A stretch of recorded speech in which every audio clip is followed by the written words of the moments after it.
Bien, siempre tenemos una lectura bíblica. Estamos entrando en nuestro segundo tema de enseñanza. El día miércoles pasado ya tuvimos un tema, ¿verdad?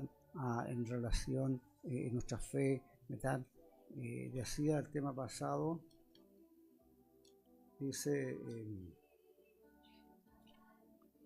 ¿cómo se relaciona conmigo la fe cristiana? Y hoy día vamos a estar viendo, dice, ¿quién es Jesucristo? Y para eso vamos a estar leyendo la carta del apóstol Pablo a los Colosenses, el capítulo 1, el verso 15. Ahí está nuestra lectura bíblica como un texto base para estar compartiendo también con ustedes la gloriosa palabra de Dios. Así que Dios les bendiga. Ya la encontraron, Colosenses capítulo 1, el verso 15.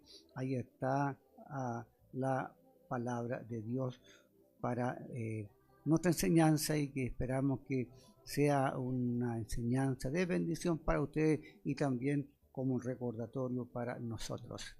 Así que vamos a dar lectura a su palabra en el nombre glorioso de nuestro Señor Jesús.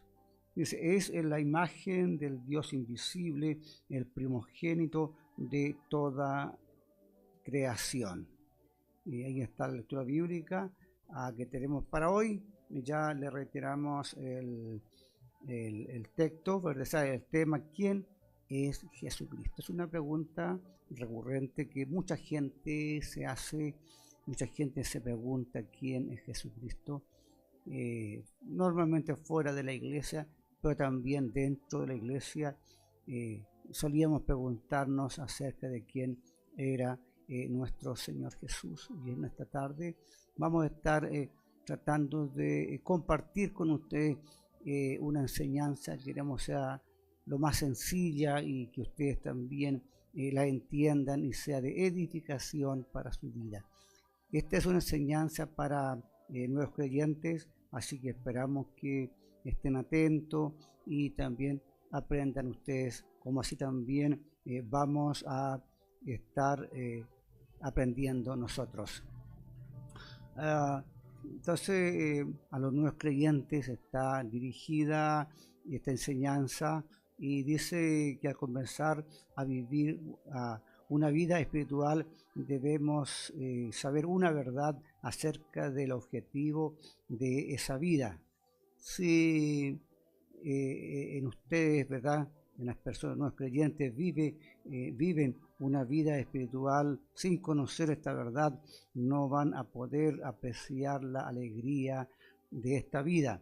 Tampoco les va a resultar fácil comprender la razón por la cual deben tener esta vida, esta vida que tenemos ahora en Cristo, esta nueva vida a la cual hemos pasado, recordando un poco que nuestra vida pasada es tanto oscura porque vivíamos en tinieblas, estábamos muertos en delito y pecado, y el Señor nos ha pasado de muerte a vida, y estamos ya disfrutando de esta nueva relación con Dios. Entonces podemos decir, y la pregunta que nos hacemos, ¿cuál es el principal objetivo de esta vida espiritual? Debemos siempre de preocuparnos de qué se trata, cuál es el objetivo de tener esta vida nueva en Jesús, porque no es una vida pasajera, es una vida nueva, con una nueva visión, con nueva proyección, con nuevos horizontes. Y nos preguntamos para qué, de qué se trata esta vida nueva que estamos teniendo con nuestro Señor Jesús. La realidad es cómo tenemos la entrada en el cielo. Podemos pensar que es una visa por la cual nosotros vamos a tener entrada en la presencia misma de Dios. Antes de eso, entendemos que lo primero que vamos a hacer acá es entrar al reino de Dios, ¿verdad? Que ya lo hemos explicado y fue instaurado en nuestros corazones por la fe y a través también del Espíritu Santo. Ya hemos estado explicando recientemente por qué Jesús quiere que nosotros obtengamos esta entrada al cielo, esta visa. En otras palabras, uno no desea ir al infierno eterno de sufrimiento, sino que deseamos ir al cielo para poder estar con Dios, y para ello hay que obtener este pase, esta visa, ¿verdad?, hacia el cielo. Ahora, ¿cuál es el camino para obtener esta visa? Nos preguntamos por dónde tenemos que ir. Podría preguntar a alguien qué trámites hay que hacer. No hay que hacer ningún trámite, sino que esta visa consiste en que este camino es creer en Jesús. No hay otra forma de tener entrada al reino de Dios, no hay otra forma de entrar a ir a la presencia de Dios, sino solamente a través de nuestro Señor Jesús, el cual nos ha salvado, nos ha perdonado, nos ha redimido, ha cambiado y transformado nuestra vida, y estamos ahora entrando por la fe en este camino el cual Dios ha dispuesto para nosotros. Dice ahora, ¿cómo obtendremos esta entrada para entrar al cielo? Dice, para la comprensión de esto necesitamos entender dos cosas que son relevantes y que son muy importantes para cada creyente. ¿Cómo son ustedes? Pues entender, digamos, este propósito que necesitamos nosotros entender y comprender para poder acceder a esta nueva vida en Cristo Jesús. Y lo primero que debemos preguntarnos, como dice el título, ¿quién es Jesús? Una pregunta recurrente que todos nos debemos de preguntar. No podemos llegar a la iglesia y no preguntarnos cosas. Uno cuando llega a la iglesia viene lleno de preguntas, y también con dudas, y queriendo que Dios nos revele eso que no entendemos, y a través de la Biblia vamos a aprender y vamos a conocer también a nuestro Señor Jesús. Y la segunda sería, ¿qué hizo Jesús para que podamos obtener la vida eterna? Otra pregunta, la cual vamos a ir desarrollando durante la enseñanza que vamos a tener hoy día, y también vamos a tenerla en el futuro.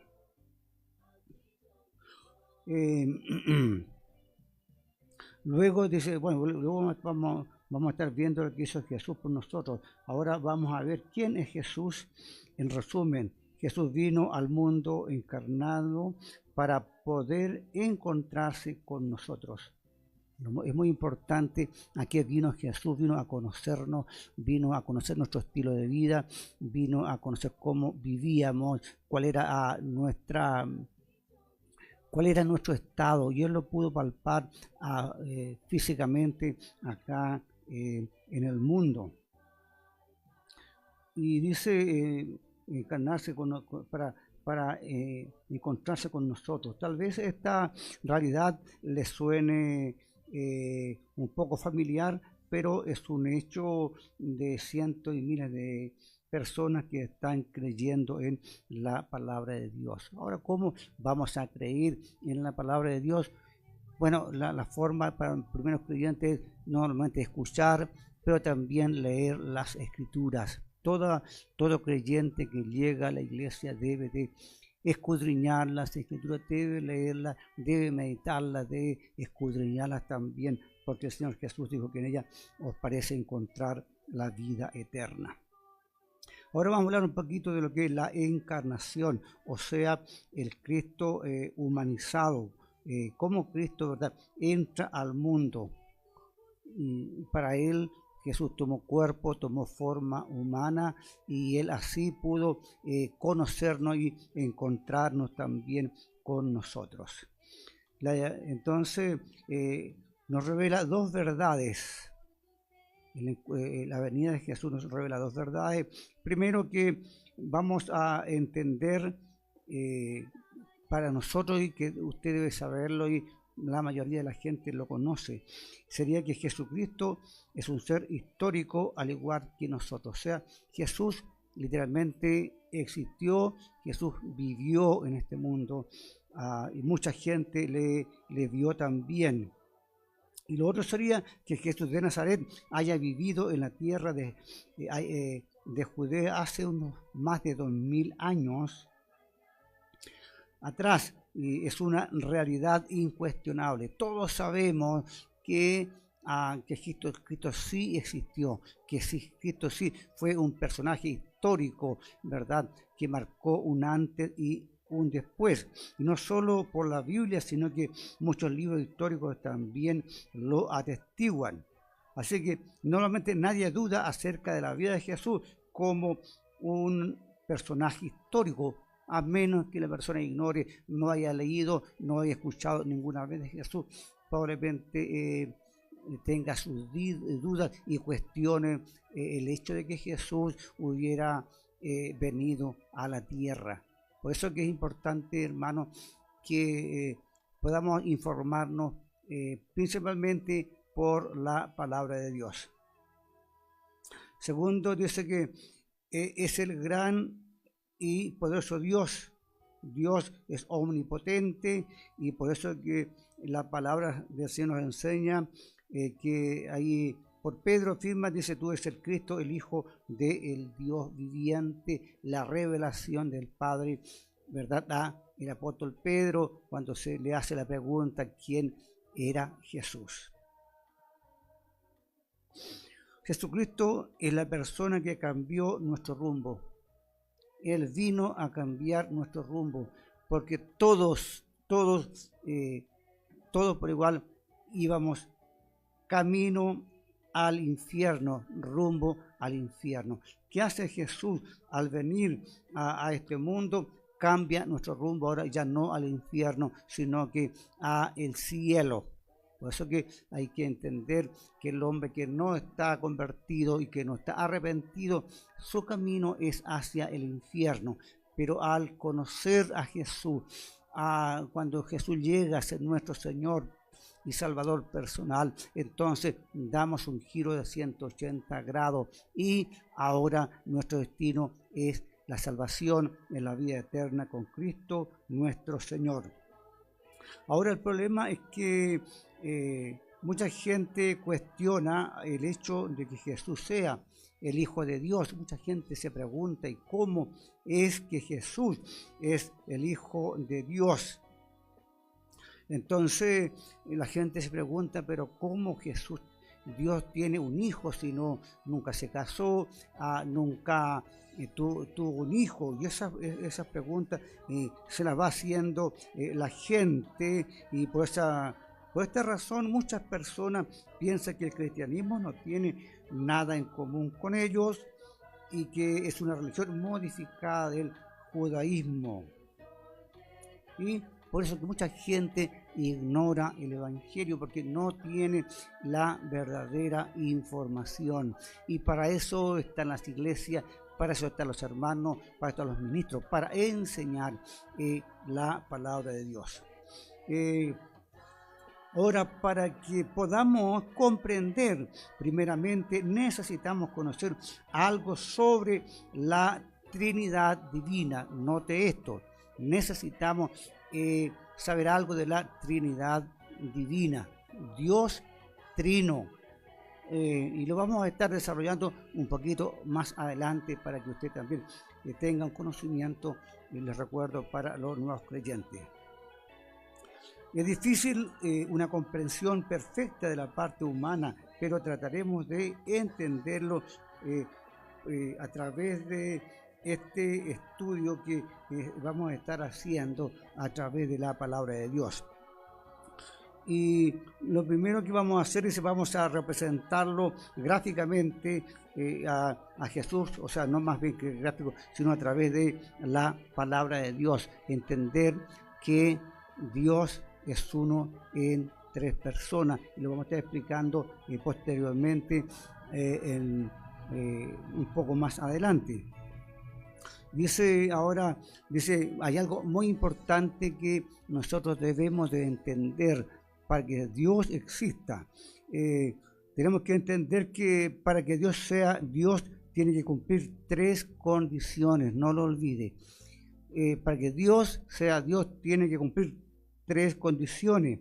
La primera, dice, Dios tiene que ser esencia. Lo primero que Dios tiene que ser esencia. No puede haber ningún ser sin esencia. Por lo tanto, Dios no puede ser un Dios sin esencia. Si es un ser, entonces, y no extinción, Dios tiene que tener una esencia. En segundo lugar, ponga atención, Dios tiene sustancia. Si Dios no es un ser ficticio, debe tener esencia e imagen. Yo no sé si me va siguiendo. Imagen. Y después tenemos la tercera condición, dice que Dios es espíritu. Para que Dios sea, Dios tiene que tener espíritu, porque de lo contrario terminaría transformándose en algo apenas material y abstracto. Entonces son 3 cualidades las cuales tiene que tener Dios, y Él las tiene y las estamos dando a conocer. Entonces Dios tiene esencia, tiene imagen, tiene un físico, ¿verdad? Un cuerpo, tiene también espíritu, que son las 3 cosas esenciales para que exista Dios. El Padre, ¿verdad? Cuando uno hablamos de Dios, hablamos del Padre, hablamos de Dios. Cuando hablamos de perdón,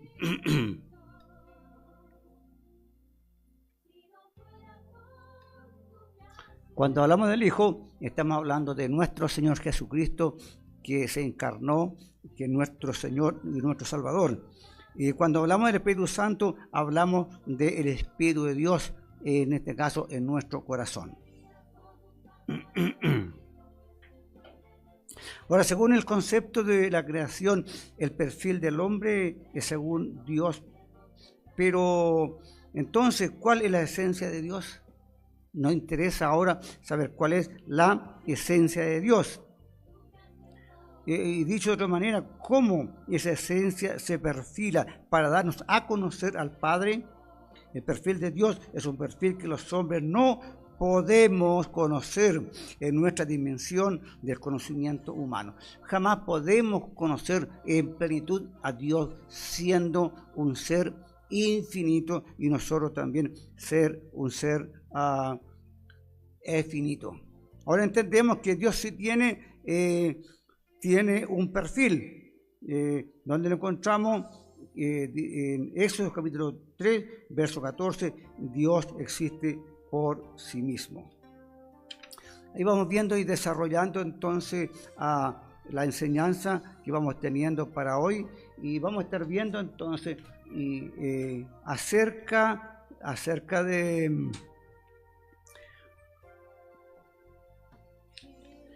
la Trinidad, acerca de un Dios trino. Y eso es muy importante. Nosotros creemos en un Dios trino, en un solo Dios en 3 personas. Vamos a estar viendo, dice que la gran verdad en el Antiguo Testamento es que Dios es uno y fuera de Él no hay Dios. Lo encuentra en Deuteronomio capítulo 4, el verso 6, si quiere anotar, Isaías capítulo 44, versos 6 a 8, en el 45, verso 5, Zacarías capítulo 14, verso 9. Sin embargo, el Nuevo Testamento enseña claramente que el Padre es Dios, el Hijo es Dios y el Espíritu Santo es Dios. Pero no hay 3 dioses, sino un solo Dios. Vamos a ver entonces algunas enseñanzas. Vamos a entender que hacia fines del siglo II o tercero hubo un líder de la iglesia llamado Sabelio, y otros teólogos intentaron explicar el misterio, afirmando que el Padre, el Hijo y el Espíritu Santo no son 3 personas, sino son tres modos. Es importante entender esto porque lo que está surgiendo en este tiempo es importante. Usted está viendo seguramente, ve mucho internet y se va a encontrar con algunos tipos de personas. Entonces tenemos los unicitarios, ¿verdad? Que solamente creen en Dios, un solo Dios, y los demás son manifestaciones. Dice, tres modos o aspectos de la existencia de Dios. Dios desempeñó el rol del Padre en el Antiguo Testamento, el Hijo en la encarnación y el Espíritu Santo después de la ascensión. Eso es la creencia del modismo que hoy día está renaciendo. Me parece que ya en el siglo XIX por allá empezó a renacer, digamos, esta enseñanza. Saverio y sus seguidores fueron excomulgados. Luego se desarrolló la doctrina de la Trinidad. Hay un solo Dios verdadero, pero en la unidad de la deidad hay tres personas coeternas y coiguales, iguales en sustancia, pero distintas en subsistencia. Ahí está entonces la explicación correcta, la cual es la creencia nuestra en un Dios trino. Dice que hay tres personas en la deidad, es obvio, el Padre, el Hijo y el Espíritu Santo. No son manifestaciones de la misma persona, nos tiene que quedar muy claro, no son manifestaciones como lo están enseñando estas corrientes que están entrando muy fuerte en el día de hoy, ¿verdad? Los unitarios, ¿verdad?, que están introduciendo con mucha fuerza esta doctrina. Entonces, ¿qué vemos? Dice que el Padre envía al Hijo y el Hijo parte y retorna al centro de Dios. Entonces, ¿quién envía al Hijo? Es el Padre, es el que envía a Jesús a este mundo. Tenemos dos personas ahí funcionando y retorna al Padre. Y el Padre y el Hijo envían al Espíritu Santo. Recuerde que después de la ascensión de Jesús fue enviada la tercera persona, que es el Espíritu Santo, que vino ahí a los apóstoles, Hechos capítulo 2. Ahora, si no hubiera tres personas, ¿cómo el Padre y el Hijo... el Padre y el Hijo envían al Espíritu Santo? No se puede, porque el Padre promete el Espíritu Santo, el Hijo también promete el Espíritu Santo. Y si no hubiera tres personas, ¿cómo explicar el episodio, por ejemplo, del bautismo de Jesús? Vamos a encontrar que en el bautismo de Jesús aparecen tres personas. El Padre está hablando al Hijo, el Espíritu Santo desciende como paloma y Jesucristo está en persona. Ahí tenemos las tres personas en donde aparece la Trinidad. Y en muchas otras partes donde Jesús ora al Padre, por ejemplo, en el huerto de Getsemaní, dice que Jesús se alejó y fue y oraba al Padre. Jesús no se estaba orando a sí mismo. Jesús se estaba dirigiendo a su Padre que estaba en los cielos. Por lo tanto, ahí tenemos nuevamente dos personas. Si no hubiera tres personas, ¿cómo explicar el episodio del bautismo de Jesús? La voz del Padre y el Espíritu que descienden como paloma, las oraciones de Jesús al Padre, la promesa de Jesús que tanto Él como el Padre habitarían en el corazón del creyente. La Biblia establece que hay distinciones claras entre las tres personas de la deidad. Claramente, aunque no se encuentra el término Trinidad en las Escrituras, no aparece el término Trinidad, pero están las evidencias de que Dios es un Dios y en tres personas. En las Escrituras, la deidad en la deidad. Dice, se me perdió, perdón. En la escritura es una doctrina escriturística, aún insinúa en el Antiguo Testamento, por ejemplo, Dios se refiere a sí mismo empleando forma plural. Hagamos al hombre a nuestra imagen y semejanza. Génesis capítulo 1, verso 22. ¿Verdad? Ahora cuando se lee el término Elohim, Elohim está también en plural.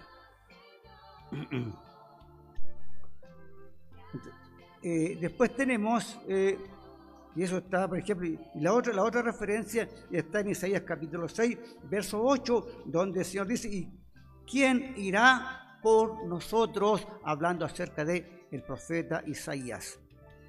O todavía existe una forma de, ahora volviendo acá, de unitarianismo que sostiene que Jesús es el Padre, el Hijo y el Espíritu Santo, porque está renaciendo esta nueva corriente. Señala que no se menciona la fórmula trinitaria en los bautismos registrados en el libro de Hechos. Podemos decir que aunque no se consta en aquel libro que se usara la forma trinitaria, es probable que se empleara, pues dicha fórmula fue ordenada por nuestro Señor Jesús, Mateo 28, 19.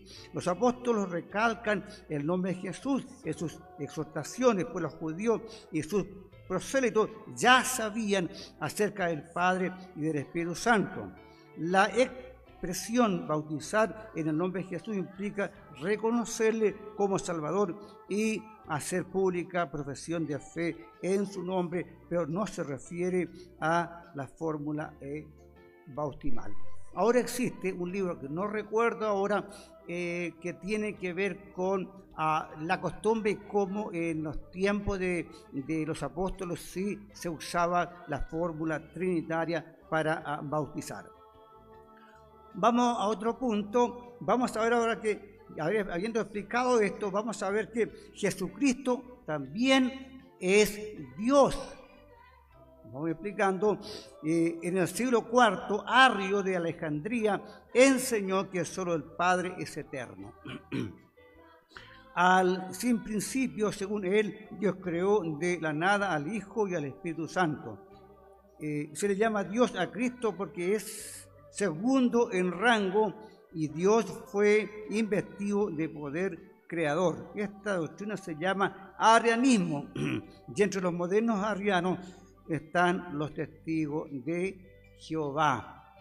Arriano entonces introduce esta nueva herejía, ¿verdad? Afirmando entonces que Jesús,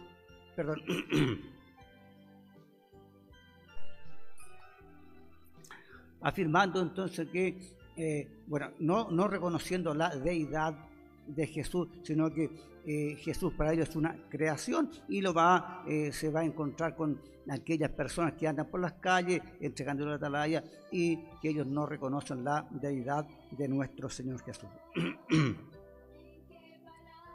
El Nuevo Testamento señala claramente que Jesucristo es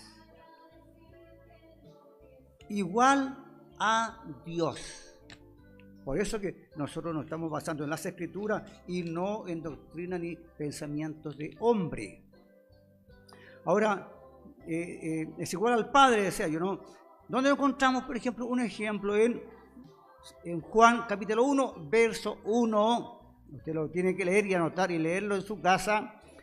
En Juan 5, 18, Filipenses 2, verso 6, Hebreos capítulo 1, 8 y 9.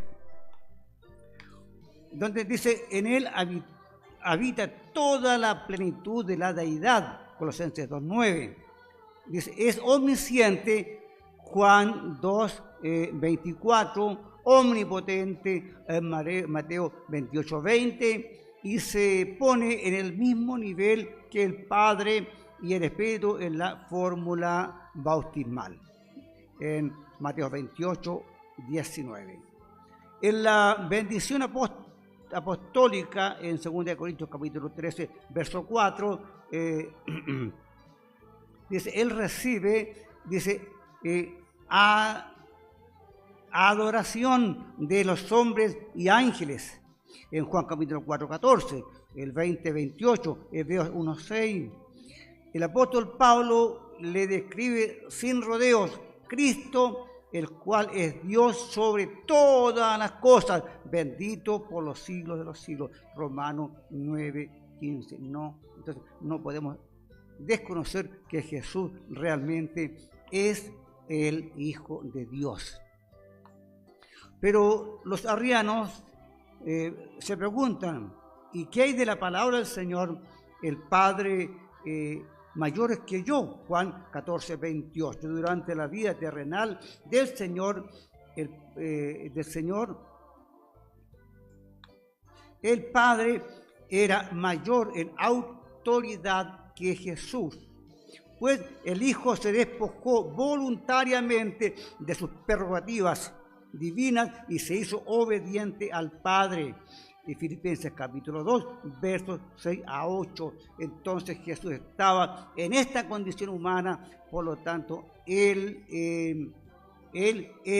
estaba en un más bajo nivel porque él se despojó de su gloria y no se aferró a ser Dios. Dice, otras personas preguntarían en cuanto a los términos aplicados a Jesucristo: unigénito del Padre, ¿verdad? Primogénito de la creación, yo te he engendrado hoy. No son expresiones que enseñan que Cristo tuvo un comienzo. No es que Jesús existió porque fue creado, sino que Jesús es desde la eternidad hasta la eternidad. Unigénito del Padre, o primogénito, se refiere a la posición o rango único de Cristo.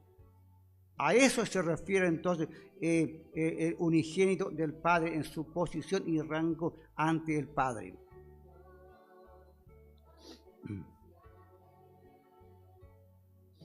Cristo. Después dice, solo Él disfruta de la relación íntima con el Padre. Se refiere, puedo también dar como ejemplo a Isaac.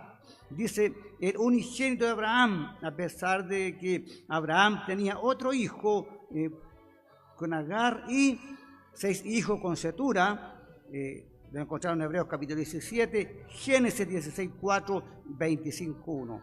Isaac fue el más de alto rango de los hijos herederos de todo lo que poseía el Padre, Génesis 25:5. De igual manera, Jesucristo es el primogénito de la creación, no en el sentido de ser el primogénito en ser creado, sino en rango, para que todo tenga preeminencia. Colosenses capítulo 1, verso 18. Se emplea el término engendrado por Dios en varios sentidos. En Hebreos 1:5 se refiere a la encarnación, cuando Cristo nació como persona aquí en el mundo. En Hechos 13:33 se refiere a la aclamación de Cristo como Hijo de Dios por la resurrección. Ahí tenemos entonces la explicación que Jesús es Hijo de Dios. Vamos a ver brevemente ahora una reseña en cuanto al Espíritu Santo. Después lo vamos a estar ampliando más profundamente en otro estudio. El Espíritu Santo es Dios. Es evidente que el Espíritu Santo es una persona y no meramente una fuerza impersonal, como dicen entonces los testigos de Jehová. Jesucristo le llamó el Paracleto, Consolador, Ayudador o Abogado. Juan 14, 16 y 17. El Espíritu Santo mora en los creyentes, enseña a los discípulos de Jesús y los guía a toda verdad, a toda ciencia, a toda justicia. Y es omnisciente. Romanos capítulo 8, verso 27. 1 Corintios capítulo 2, versos 10 y 11. Y se coloca su nombre en el mismo nivel de los del Padre en la fórmula bautismal y la bendición apostólica.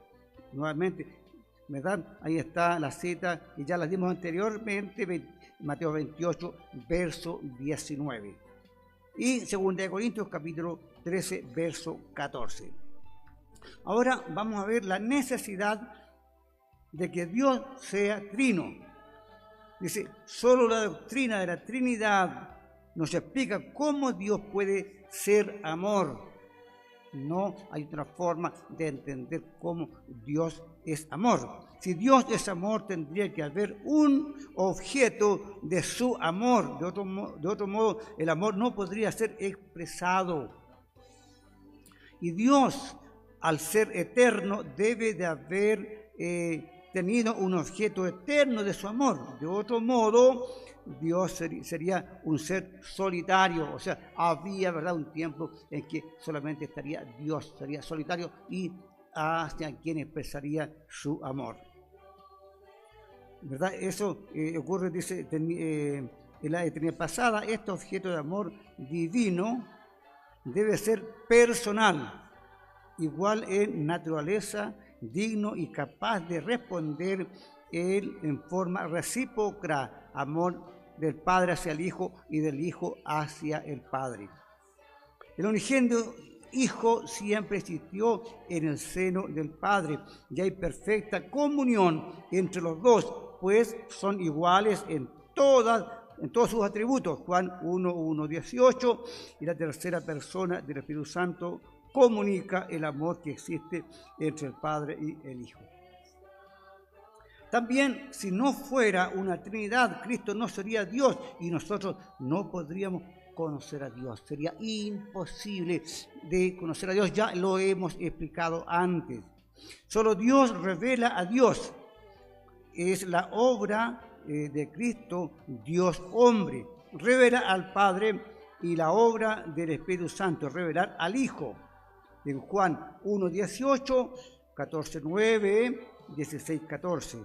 Si el Espíritu Santo no fuera Dios, entonces no habría comunicación divina del amor de Dios hacia los seres humanos. Recuerde que solo los seres humanos tenemos espíritu y que Dios se comunica a través de nosotros, a través del Espíritu Santo a nuestro espíritu. Ahora vamos a ir, y concluyendo esta partecita, ahora vamos a ver la conclusión. Conclusión, dice, la doctrina de un Dios en tres personas es contraria a la idea de tres dioses. No existe tres dioses, ¿verdad? Después le voy a dar un ejemplo. Tres dioses. Cada persona de la deidad, siendo perfecta e infinita, piensa igual como las otras dos. Ninguna de ellas actúa independientemente de la otra, sino las tres obran en completa armonía. Por ejemplo, el Padre es el Creador, el Hijo es, ¿verdad?, es el Redentor, y el Espíritu Santo, ¿verdad?, es, bueno, el que nos llama.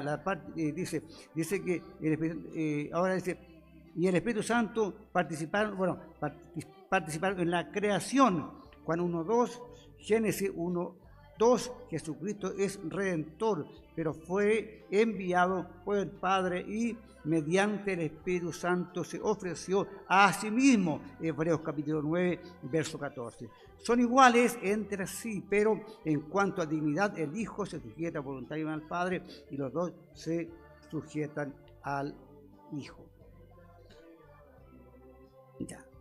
Mire, ya se nos pasó la hora, vamos a sacar hasta acá y la próxima semana, el próximo miércoles, vamos a seguir con nuestra enseñanza para que no se nos alargue y usted tampoco nos esté aburriendo. Así que la próxima semana yo voy a dejarle el encabezamiento. Dice, el hombre no tiene la capacidad de comprender el perfil de Dios y por eso Dios tuvo que venir al mundo encarnado para que podamos verlo, escucharlo y comprender a Dios Padre.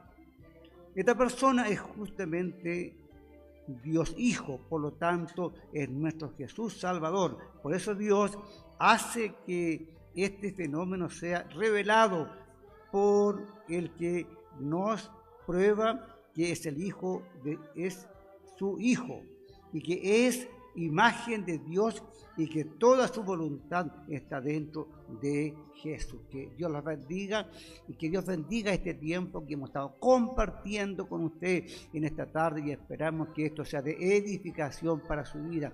Entonces vamos a ver a un Cristo, a un Dios que sí es trino de acuerdo a la palabra de Dios. Que Dios les bendiga. Nos vamos a estar encontrando el próximo domingo a las 10:30 de la mañana. En Facebook nos va a encontrar como Proyecto Evangelismo Yico. Usted puede compartirlo con alguien, y si alguien nos quiere seguir, nos va a encontrar como Proyecto Evangelismo Yico. Ya ahora somos públicos, y en YouTube nos va a encontrar como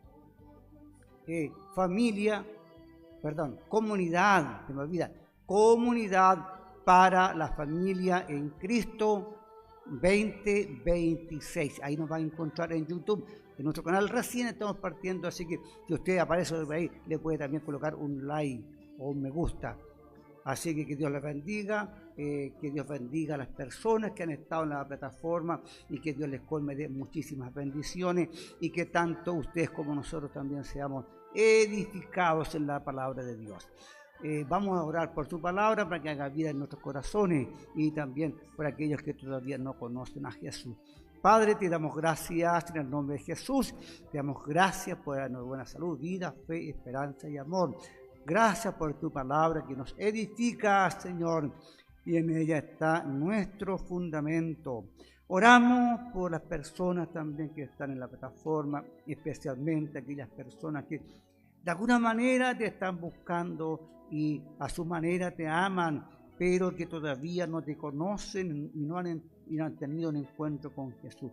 Padre, te pido en el nombre de Jesús que el Espíritu Santo les convenza de pecado, para que ellos procedan a un arrepentimiento, pidan perdón y Jesús los salve, entendiendo que a eso vino Jesús, vino a morir por nosotros, fue sepultado y al tercer día resucitó con poder y gloria.